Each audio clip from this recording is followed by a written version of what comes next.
Well, thank you, Conference, and thank you particularly, Jeremy, for that lovely introduction. It is a great pleasure to be here in Birmingham. It is a city which for so long was Labour-led, and it will be again. I have absolutely no doubt of that. At the moment, it is that strange thing, which is a Tory, Liberal, Democrat coalition. And I think they've got a great name for them here in Birmingham. They call them the Condemns, which I think is fantastic. So no doubt that'll be taken up elsewhere. I also want to just say a word about Dick Knowles. I actually knew Dick Knowles when, a long, long time ago, when I was first a very young councillor. And I think for many of us in this hall as well, he was a bit of a role model, a bit of a mentor. He was tough, he had determination, tenacity, he never let go. And if there's one thing I learned from Dick, it's that you just have to keep at it and eventually you get results. So he was the driving force behind so much of the rebirth that we've seen in Birmingham. And I want to pay tribute to Dick, but I also want to pay tribute to all the Labour council leaders who are working so hard to transform their areas. So well done, all of you.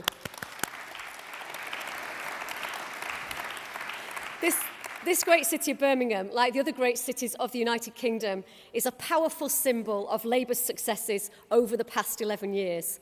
Thriving city centres, a growing local economy, landmark new buildings, a new sense of pride and confidence, improving schools and hospitals, and more police on our streets.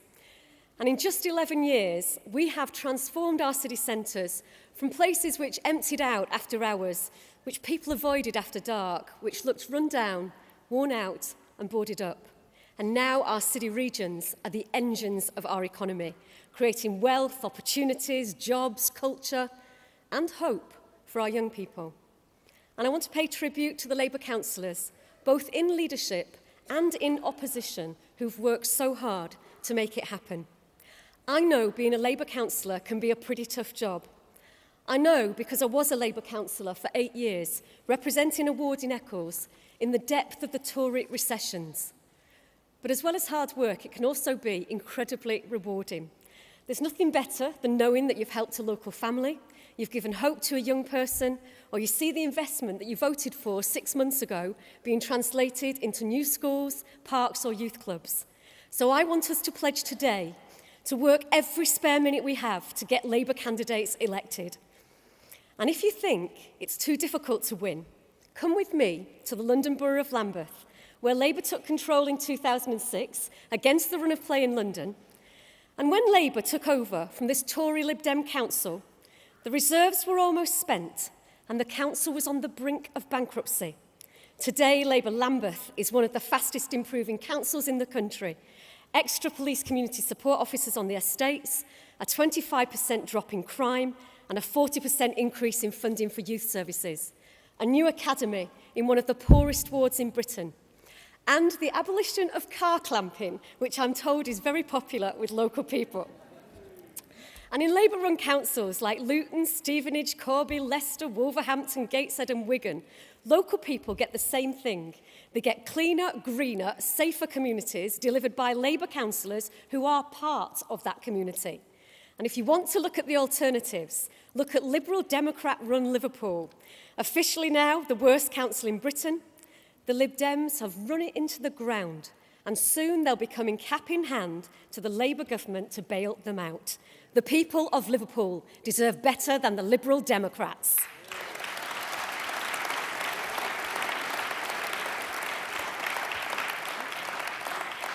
Oh, look at what happens when the Tories are in control.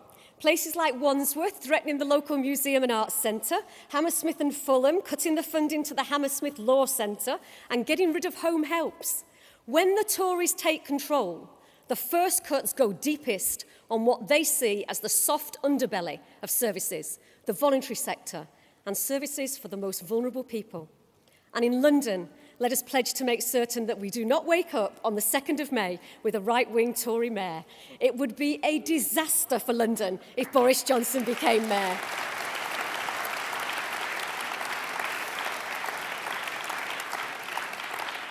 Imagine if the right-wing Tory MP for Henley became the representative of our capital, representing the people of Hackney, Brixton, Lewisham and Southall. Just imagine what it would do to our international reputation to have him as our mayor in the run-up to the Olympics. But let us be clear, Boris is no joke. He's a nasty, right-wing elitist with odious views and dodgy friends like the convicted fraudster Conrad Black. He wants to cut our police and our transport services, and his personal motto is the only way forwards is backwards. Well, Boris, I don't want London to go backwards. I want it to go forwards with Labour.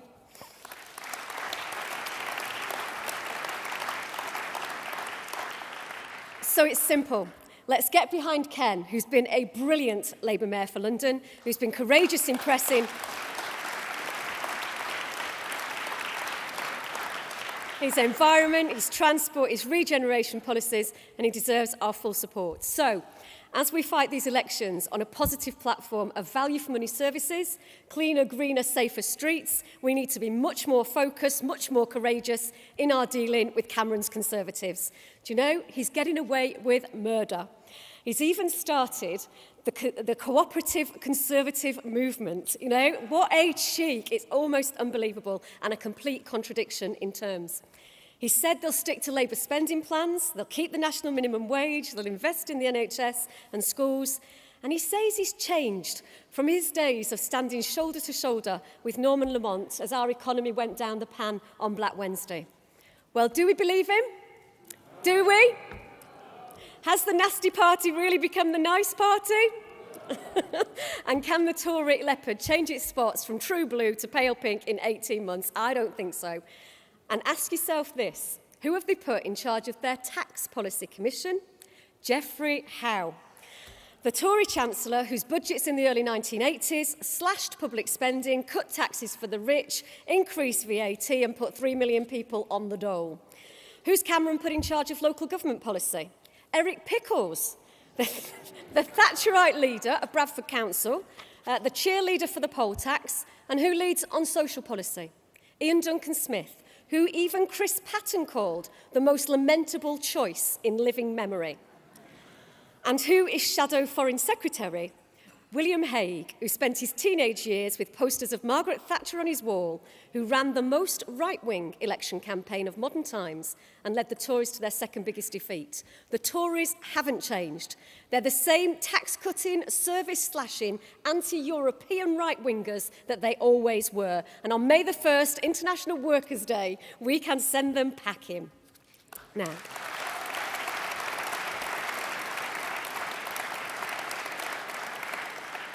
and let me just finish with another story from another great city, from Salford.